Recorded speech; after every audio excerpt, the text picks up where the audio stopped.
Good afternoon and good evening to everybody. I'm Sunil Patwari from Seasons Overseas Group, and today I have the honor to introduce and our speaker for the day, Miss Lindsay C. Stringer. I hope I'm pronouncing her name right. And I'll just give a brief about her profile. She is a professor in environment and development from University of York, UK. Her research are focusing on environment, particularly how and why the land and soil are changing and how they affect people's livelihood. So it's a very, very interesting thing for everybody. And she'll be speaking on that. And currently she's working with the small farmers and stockholders, especially out of Africa, Vietnam, Indonesia, and Malaysia. And to introduce her degree, she has got a couple of them. Again, I'm honored to introduce her. She's BSc in Physical Geography, MSc in Environmental Monitoring and Assessment of Drylands, PhD in Geography, and all from University of Sheffield in United Kingdom, UK. She has published more than 170 scientific papers. And in 2017, she won a Wolfson Merit Award from the Royal Society, and in 2013 was awarded Philip Louverhulme Prize for the work of environmental change and sustainable development in drylands. She was a lead author for the IPCC Special Report on Climate Change and Land. So now it's all with you, Lindsay. You can do a bit of brief introduction about the topic, and then we can go ahead with some question answer sessions. I have a couple of questions in mind, and all the Myanmar people would like to hear from you, understand from you. So over to you, Lindsay. Thank you very much. It's really great to be able to give this talk with you today and give this presentation and to get involved in the celebration relating to World Pulses Day. I'm talking about soil degradation and the role of pulses in improving soils. And soil degradation is a problem that is getting worse all around the world. We're seeing increases in chemical, biological, and physical degradation. And the problem with that is that it then translates into reduced yields and reduced incomes for farmers. Over a third of the world's soils are what we consider to be highly degraded.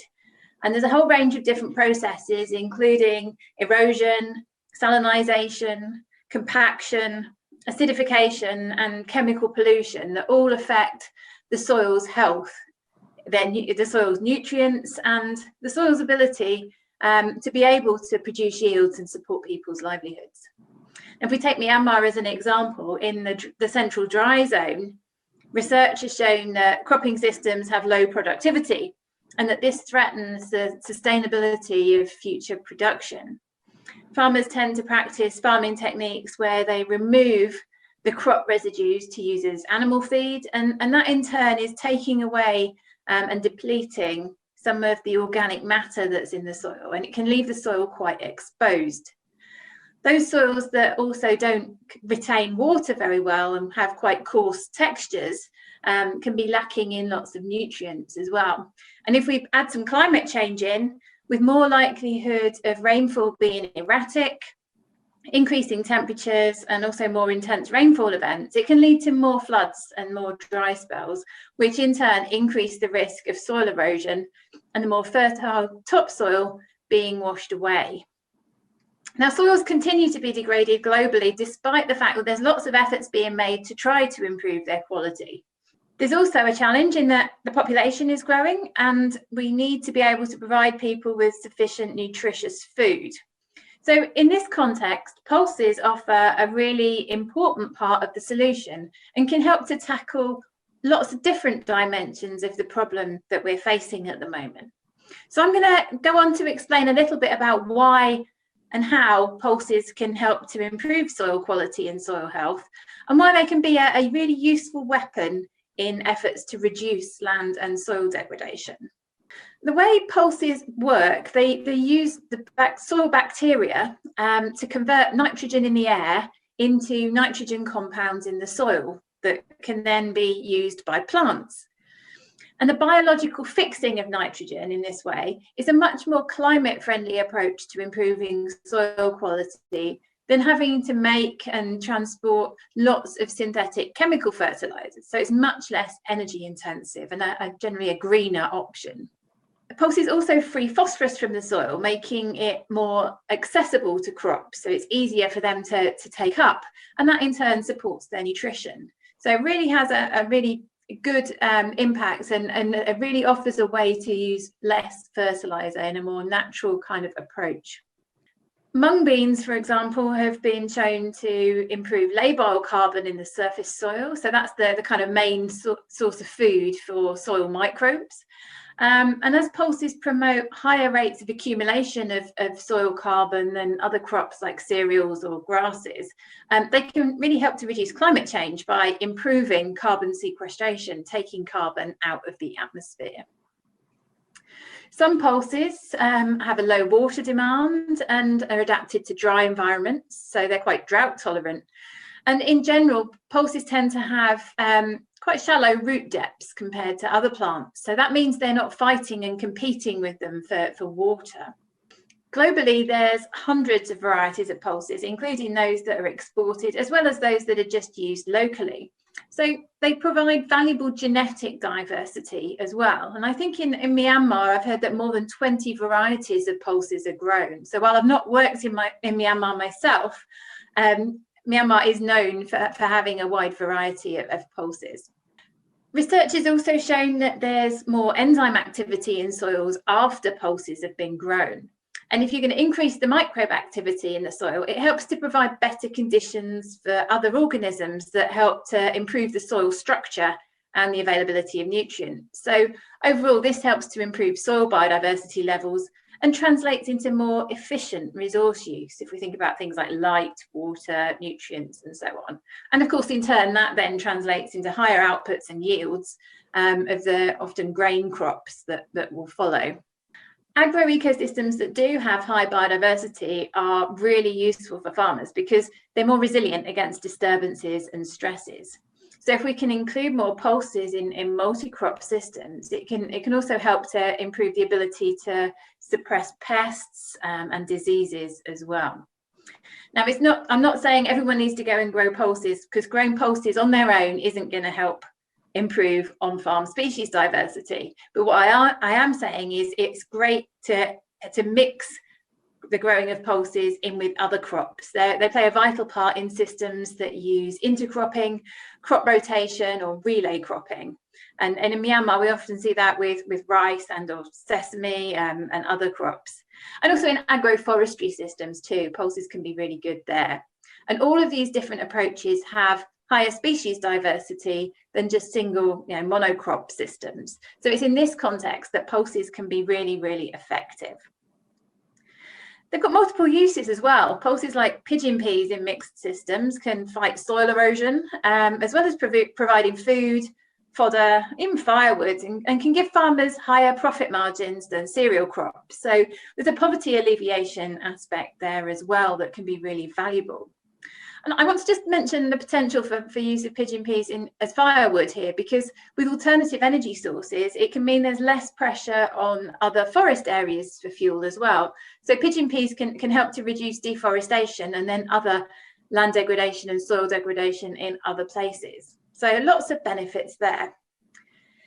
These all come together to really show that pulses can be a much more environmentally friendly crop than many others.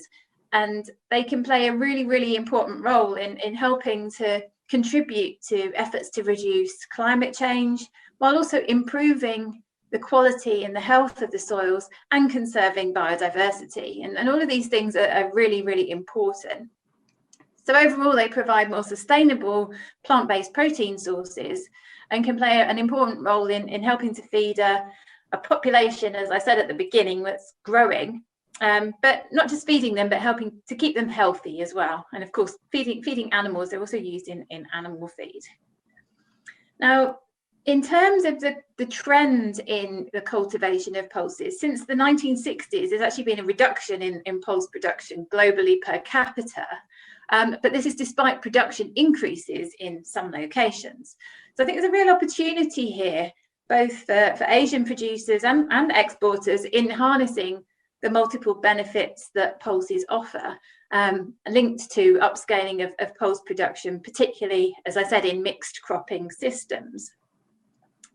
I think Myanmar's pulse production is projected to increase this year, but we need to think about it very carefully how production increases need to happen, because what we don't want to be seeing is kind of the large-scale land use changes towards agricultural uses that we've seen in other places, where huge areas of quite diverse forest are taken out and then replaced with agriculture. But pulses are less risky in this regard because they can be part of this rotational system, as I said. So there's less risk from land use conversion with pulses than there is with many, many other crops. It's not just sufficient to say to farmers, you need to be thinking about how you can grow pulses as part of a mixed system. Any movement towards increasing pulse production needs to be supported by the relevant policies, incentives, frameworks, training, and so on. But given the benefits that pulses offer too, particularly for the soil, I would think it also makes sense to highlight the improvements to soil quality that pulses can make. And really, this opportunity sets up Myanmar to allow the country to be a global leader, not just in producing pulses, but also in managing soil health as well. So I'll stop there, and I'm happy to move on to take some of the questions now. Yeah, thanks a lot, Lindsay, for your complete insight. I totally agree with you on the points like, soil is getting poor day by day, and, people have to really see how to preserve soil. Like we are talking about the next generation, are they having enough fertile soil to produce food, and are they able to get food or not? So it's a very serious concern, which all the people, farmers gradually need to know and see how to preserve soil. The second point also is very interesting, and all the Burmese viewer who are seeing should know that pulses are adding value to the soil. Pulses, if you grow pulses, it keeps your soil fertile and you fetch a better price. So it's one commodity which you are doing. It really helps for you to keep soil fertile. So I'll come to some questions which I have in mind. Like as you said, people do in a year they do couple of crops, as you are aware. So I just wanted to know, since Myanmar is a major paddy growing country, rice growing country, how does it impact the soil, as most of the people grow certain beans after the paddy harvest? So they have like two crops. Once they harvest the paddy, then they will harvest beans. So is it really a complement to the farmers? Absolutely. It's a great sustainable way of managing the land by having one crop followed by another crop and mixing pulses as one of the kind of rounds of crops that are used, because of what I was saying in my talk, where the pulses are able to improve the quality of the soil. So then the rice crop that follows gets the benefits from that soil improvement, because you've got more nutrients there, and because you don't need to then be adding loads and loads of synthetic fertilizer to be able to get the yields. The pulses are doing the hard work, if you like. They're definitely, it's investing in growing pulses is an investment in the soil and an investment in the future, and an investment in, as you said, the farmers' profitability through getting good yields. So the mixing the crops, having the relay crops, 2 crops a year, is a good thing, definitely. Yep. That's good. So my second question is, Lindsay, what are the do's and don'ts of Myanmar farmers to have a better soil condition? Because you are an expert in soil environment conditions. So what are the maybe 1 or 2 crisp do's and don'ts? Well, I mentioned at the start that it's one of the problems is when the soil is exposed. So if the soil is exposed, it means that the water that's in the soil can be evaporated more easily by the sunshine, but also whenever it's windy and whenever it's wet, the fertile topsoil can be washed away, particularly in hilly areas. So maintaining some kind of cover crop is a really good idea because it protects the soil from the elements, so to say. So that's one option. And the mixed cropping system, I mentioned the genetic diversity and the biodiversity, really providing a safety net in the face of different threats, be it drought, be it flooding, be it pests and diseases. So systems like agroforestry systems where pulses can be planted as well, they can be a lot more resilient. So again, you're using pulses within those kinds of systems to reduce your risks. So those kinds of practices can be really good for farmers to reduce their risks, because then, you know, it doesn't matter what the weather does so much, because, you know, they've got it covered by the natural systems that they're using. Okay. So I have a last question. As you know, Myanmar is a tropical country where it rains almost 6 months and the soil is so-called very fertile. So any specific suggestion which are suitable related to pulses for them? Yeah, so the rainfall is a good thing, because obviously all crops need sufficient water and nutrients to be able to grow. But it's important, when you have got a country that does have a lot of rain, to make sure that it's not, you know, that cover crop, which pulses can be a cover crop, that cover crop needs to be maintained so that you don't have all the rainfall washing the soil away. So the rain is a good thing, but too much rain is a bad thing. So again, it's about protecting the soil, and using pulses to protect the soil as a really good, cost-effective way of doing so, so that the nutrients are maintained, so that, as we said earlier in relation to the other question, when the rice crop comes, those nutrients are still there, and then the farmers can be happy because they get a high rice yield then as well. I have something more coming in my mind while talking to you. So I would like to ask one more thing. Nowadays, people are talking about moving more to GMO seeds and all. So with your experience, like most of the advanced countries are moving to GMO seeds, where Myanmar is still on non-GMO, and which is so-called organic and very natural. So as per you, what sort of seeds are better for the soil, GMO seeds or non-GMO seeds? There's not a clear answer to that question. So, Okay. as I said, Myanmar's got quite a diverse variety of pulses that are being grown, and that genetic diversity in itself, you know, they're well adapted to local conditions. A lot of the modified varieties can be better if you've got a drought tolerant variety, or, you know, a water tolerant variety if there's too much water. They can give you higher yields under those specific conditions, but because they're not necessarily well adapted to the range of conditions, it can mean that in a normal year, your yields are lower than they would be if you used the kind of indigenous varieties, so to say. So there's a trade-off there. But I would, I tend towards saying that, you know, it's the genetic diversity that can really create long-term strength and resilience for a country's production. So maybe we need a mixture of both, depending on the needs of the farmers and the specific conditions in each place. Yep, that's all questions from my side. So if you have any of your last comment which you want to add before we close the session, so maybe you can just add your comments, Lindsay.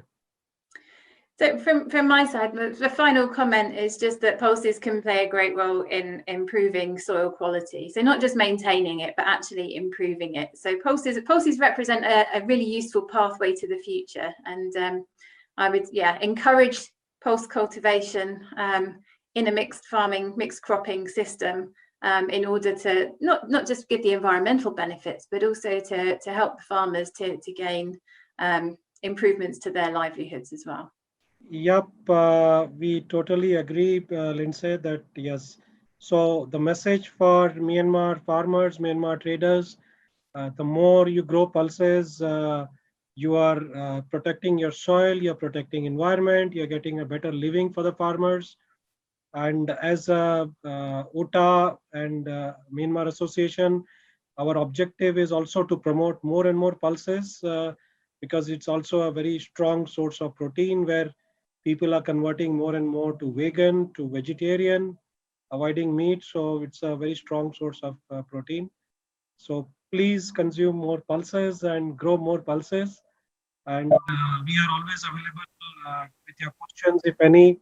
We can share it with Lindsay if you want. You just send us email, and there's a lot of more lineup which is there for fantastic speakers, fantastic panels. So please stay on and stay tuned. And thank you so much for being part of it, supporting us, coming and attending our World Pulses Day. Let's all promote pulses and grow more pulses. Cheers. Thanks a lot, Lindsay, for your time and joining us. It's a pleasure. Thank you. Thank you. Bye bye.